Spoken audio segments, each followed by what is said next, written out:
сол абайдан Махамбет жоғары қоямын деген сөзі қалай қарайсыз? Ол былай ғой. Мысалы, мен оны былай деп жаздым.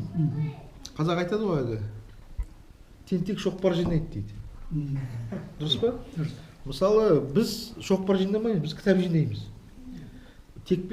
Тентек шоқпар жинайды. Сондан спортшыға, мысалы, мен сонда жаздым, ол мысалы спортшыға, өмір бойы бокс осқан спортшыға, мысалы ол Абайдан Мұхаммед Алиге артық. Дұрыс па? Мұхаммед Алиді бір тұтады өйткені спортшы.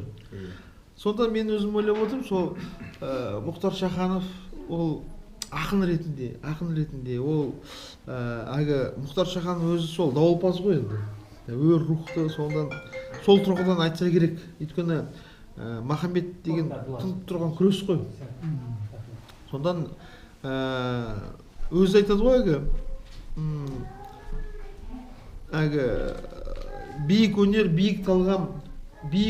биік талғам таңдайды. Бірақ Мұхтар Шаханов өзі былай деп айтып отыр. Биік өнер, биік талғам таңдайды, талғамсызды тағдыр әркез алдайды.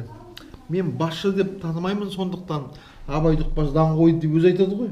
Сондықтан өзі айтып отыр ғой негізі. Абай ол биік талғам ғой. Ал енді бұл жердегі Мұхтардың айтып отырғаны ана өршілдік рухы жағынан. Енді Махамбет тұнып тұрған өрлік қой енді.